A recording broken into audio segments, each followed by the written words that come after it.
So the first big negative I put on there, and this is not because of her, Jade Cargill's performance. It was disappointing. I mean, it wasn't disappointing, but she definitely showed her greenness. Here's where I'm standing on this. I agree with you, but I cannot necessarily blame Jade on this. No. This is 100% a WWE situation. Yeah. It's not. I don't believe that she isn't ready, but I think this kind of match is a hard one to come back it's hard on. for anyone to debut on. Yeah, and that's the problem. They wanted to book her strong. So they remember last time the WWE had a major debut on a Royal Rumble, AJ Styles. He was not booked. I mean, I guess there were others, but I'm going to compare her with AJ Styles. AJ Styles did not necessarily have the highest expectations. Like, he was booked in the match very early. Peanut Gallery. There's a big difference between AJ Styles and Jade Cargill. AJ Styles wrestled 15 fucking years before this match. That's true. Jade Cargill debuted, I think, in like 2017. There's a big difference between those. He knows. But the comparison that I wanted to make was in a high stress situation like the Royal Rumble match. Your placement matters. Put the newer people that are not used to being in such a big stage earlier in the match. I see what you're saying. Before the pace picks up. And then they also didn't have, I mean, I guess we can even go to this Rumble and talk about Jordynne Grace. Jordynne Grace, first WWE match ever.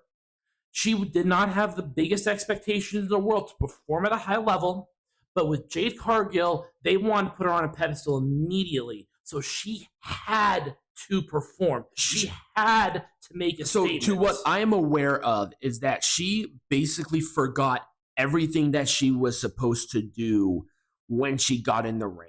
And I think that's not indicative of her being a moron. I think because of this situation. Yeah. It's like Jade was never put in a match like this. Yep. She never was on a stage like this. And she had to unlearn a lot of crap. Yeah. And it's hard to do that. So I'm not saying that Jade did a terrible job. She didn't do a terrible job. But you could it exposed a little bit more than I think I was personally comfortable with. I would have had her debut a little bit earlier. I would have too. I would have done have those moments with Bianca, maybe a little bit earlier. Maybe with some Nia, right? Have those things there. I agree with you on that. So the big one is the absolute lopsidedness of Raw to SmackDown. And before we get into it, I have a couple of numbers here. The current rosters, Raw has 36 men and 22 women, and SmackDown has 34 men and 16 women. So not, but again, you have a 3-hour show versus a 2-hour show. Yeah, but the point of bringing those up is that it's not that big of a difference between the two. It's by like 2 and some change. Yeah. It's not a big one, right? So in the Women's Royal Rumble, there were 17 women from Raw and 8 from SmackDown. And this is for the men. The Men's Rumble had 18 men on Raw and then 7 from SmackDown. And I'm looking at this too, and I noticed that all of the SmackDown men were in the first part of the match. Now, again, I need to stress this as well.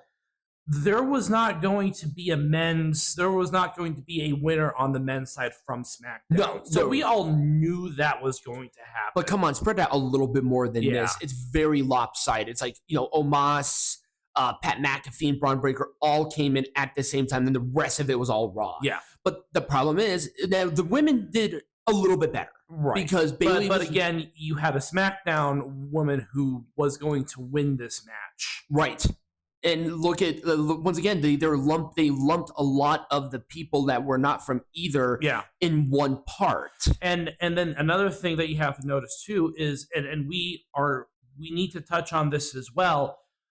NXT tends to debut a lot of their people later. If you look at the men's, again, they're doing a lot of NXT. I mean, maybe the men's were a little more evened out. But if you look at the women's, a lot of the NXT women were in like some of the last pieces of the match. Right. And also, I think that shows the strength of the women's division in NXT, because after that, a lot of women had received call-ups to SmackDown and or Raw. Yeah, Tiffany Stratton is now on SmackDown. Which is weird because her boyfriend is on Raw, but whatever. Right. And then Naomi signed to SmackDown too, but Naomi was not from NXT.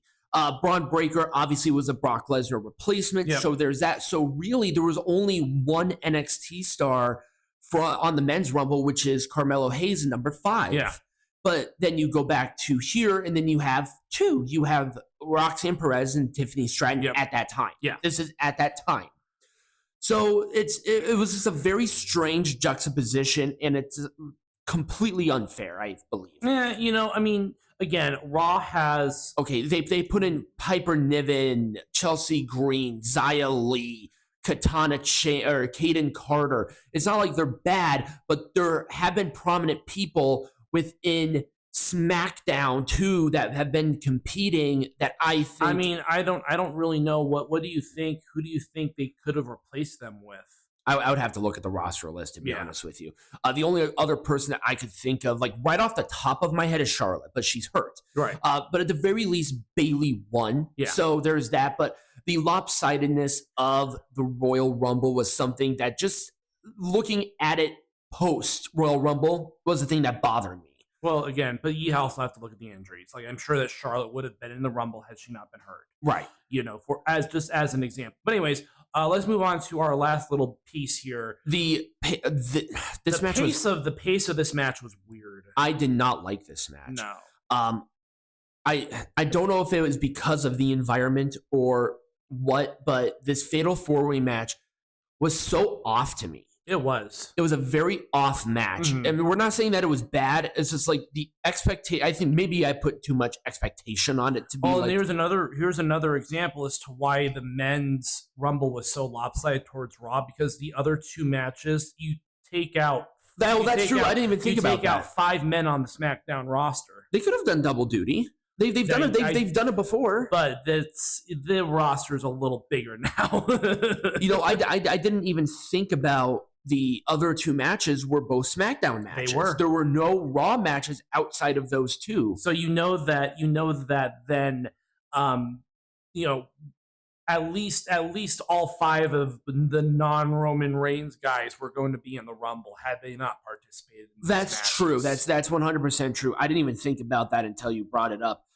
Do you think that there would have been a Raw match if Seth Rollins wasn't hurt? I don't think so. I don't think so, regardless, because I don't think that there was enough of a storyline beyond like CM Punk obviously gunning after Seth where he could have had a feasible match. They didn't have a match booked for him, and so that's fine. It's fine that he wasn't booked in a match. Okay. I just wasn't sure what your opinion was on that because, like you said, 5 people totally taken out of the Royal Rumble. Yeah. Well, in a pseudo capacity, the winner of the Universal title match was obviously not. Well, once again, we've seen that before too. Brock Lesnar was Universal Champion and he was in the Rumble. So, but you're not going to have something like that happening. Okay. Anyways, that's kind of where that whole thing came from. I'm like, you thought about it. I'm like, oh well, that's probably why. Yeah, I think the women's was the one that was more glaring to me. That was just like, okay, come on, there are more women on there. Can we at least replace one with the other? Yeah, I'm so looking forward to Tamina. I haven't seen Tamina in fucking months. I mean, if I had the roster, I probably would have pulled it up and I could have probably given you names that would have made maybe a little more sense.